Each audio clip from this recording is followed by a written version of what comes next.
Assalamualaikum warahmatullahi wabarakatuh. Nama saya Muhammad Yusri Lizal Fahmi.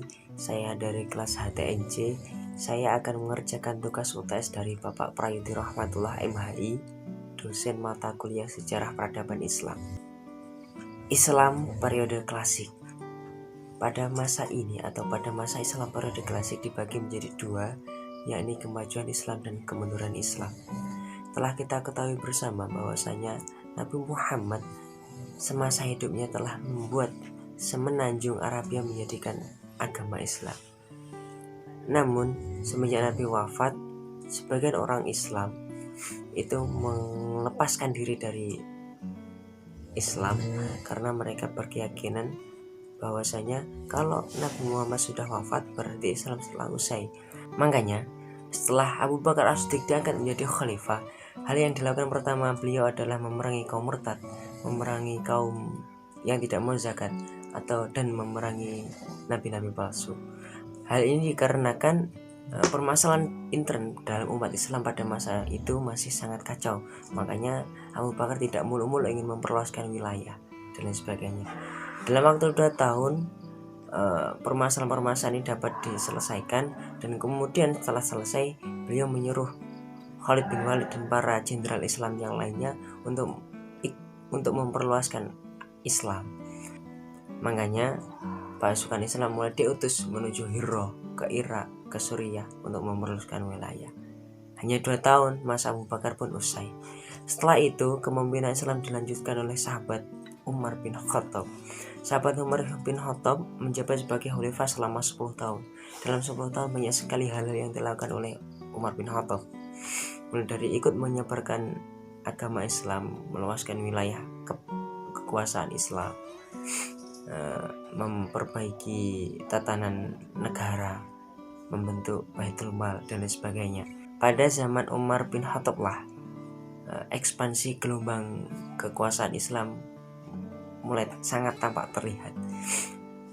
Pada zaman itu dapat kita ketahui Damaskus jatuh ke Islam. Pada zaman itu Damaskus jatuh ke Islam. Pasukan Bizantium kalah melawan Islam pada perang Yarmouk yang mengakibatkan Suriah jatuh kepada Islam. Setelah Suriah menjadi bagian dari Islam, negara-negara lain mulai terbuka untuk dikuasai oleh Islam. Seperti Mesir mulai dikuasai oleh Islam. Setelah banyak negara-negara atau daerah-daerah yang telah dikuasai oleh Islam, Umar bin Khattab mulai mengutus para pimpinan untuk menjadi gubernur di wilayah-wilayah kekuasaan. Misalkan Amr bin As dipimpin oleh Umar supaya menjadi gubernur di Mesir. Sa'ad bin Abi Waqqas ditunjuk atau disuruh untuk menjadi pimpinan di daerah Irak. Setelah kota-kota penting ini dikuasai oleh Islam, kemudian pasukan Islam mulai melebarkan sayapnya. Mereka mulai menguasai Madain, mereka mulai menguasai Babilonia, mereka menguasai Persia, dan banyak sekali. Dapat kita simpulkan pada masa Umar bin Khattab kekuasaan Islam sangat luas. Setelah 10 tahun menjabat sebagai khalifah, masa Umar bin Khattab usai, beliau wafat. Kemudian dilanjutkan oleh sahabat selanjutnya, yakni Utsman bin Affan. Utsman bin Affan perihal masalah pelebaran kekuasaan Islam tidak begitu banyak, karena pada masa Utsman bin Affan perpecahan antar umat Islam mulai muncul. Nah, jadi dalam sejarah dapat kita ketahui ada Tripoli, ada Siprus yang menjadi kekuasaan Islam yang ditambah oleh pada masa Utsman bin Affan. Padahal dapat kita ketahui pada masa Utsman itu ada satu misi atau satu program yang dicanangkan oleh Sayyidina Utsman bin Affan untuk ekspedisi luar daerah mengenalkan ajaran Islam. Karena pada masa Utsman bin Affan Quran pun mulai dibukukan, mulai ditulis dalam suatu mushaf, kemudian disebarkan ke daerah-daerah yang notabene-nya bukan Arab atau bukan Islam pada zaman dahulunya. Jadi selama 12 tahun menjabat sebagai khalifah, tidak banyak daerah kekuasaan yang dapat dikuasai oleh Islam sebanyak Umar bin Khattab, karena banyak permasalahan tadi. Sampai selama 12 tahun ini kekuasaan Utsman bin Affan berakhir karena terbunuh karena konflik yang terjadi pada masa Utsman bin Affan. Kemudian setelah masa Utsman bin Affan, kepemimpinan dilanjutkan oleh sahabat Ali bin Abi Thalib. Pada masa Ali bin Abi Thalib, dia menjabat selama 5 tahun dan banyak hal yang sudah dilakukan oleh Ali bin Abi Thalib. Namun banyak konflik juga yang terjadi pada masa Ali bin Abi Thalib. Semenjak beliau sudah mulai terangkat sebagai khalifah, tuntutan yang diberikan kepadanya adalah untuk menuntaskan masalah pembunuhan Utsman bin Affan. Namun tuntutan yang diberikan kepadanya itu tidak dilaksanakan oleh Ali bin Abi Thalib karena menurut Ali bin Abi Thalib ada hal yang lebih penting daripada mengurusi permasalahan wafatnya Utsman bin Affan. Hal inilah yang menimbulkan perpecahan yang amat besar.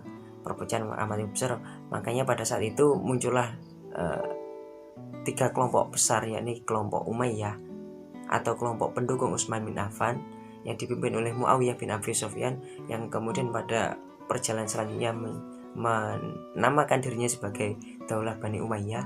Ada kelompok pendukung Ali atau orang yang setia kepada Ali, yang kemudian pada waktu selanjutnya dinamakan Syiah. Dan ada yang kelompok yang tidak setuju dengan keduanya ini, yakni Khawarij. Kelompok ini mulai muncul kelihatan ketika ada peristiwa tahkim, yakni peristiwa antara sidang yang dilakukan oleh kelompok Ali bin Abi Thalib kepada kelompok Muawiyah bin Abi Sufyan, yang menyebabkan kekuasaan yang dipegang oleh Ali bin Abi Thalib diserahkan kepada Muawiyah bin Abi Sufyan. Karena peristiwa tahkim ini, kelompok yang tidak setuju dengan tahkim ini, dia mengkafirkan atau tidak mengikuti Ali lagi atau tidak mengikuti Muawiyah lagi, yang kemudian itu namanya Khawarij. Ada lagi kelompok yang setuju, namanya Syiah, yang lebih mendukung kepada Ali, dan kelompok Umayyah. Jadi karena konflik yang timbul pada masa Khalifah Ali bin Abi Thalib antara Khawarij, Syiah, dan Umayyah dan lain sebagainya itu menyebabkan Ali bin Abi Thalib pun terbunuh setelah memimpin 5 tahun Daulah Islamiyah, yang mana pembunuhan ini dilakukan oleh kaum Khawarij. Kemudian setelah masa Ali bin Abi Thalib usai atau masa Khulafaur Rasyidin usai, kepemimpinan Islam dilanjutkan oleh Daulah Bani Umayyah yang dipelopori oleh Muawiyah bin Abi Sufyan, yang mana Daulah Bani Umayyah ini memimpin Islam selama kurang lebih 90 tahun, yang pada masa 90 tahun ini banyak hal yang sudah dilakukan oleh Daulah Bani Umayyah, antara lain menyebarkan agama Islam atau melanjutkan ekspansi perluasan wilayah Islam yang telah dilakukan oleh pada masa Khulafaur Rasyidin. Dapat kita ketahui ekspansi yang dilakukan, ada ekspansi timur yang menyebabkan Afghanistan, Khurasan dikuasai oleh Islam. Ada ekspansi barat. Dengan keberhasilan Daulah Bani Umayyah dalam menyebarkan agama Islam, dalam perluasan wilayah Islam, wilayah kekuasaan Islam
Kan kurang lebihnya mohon maaf. Assalamualaikum warahmatullahi wabarakatuh.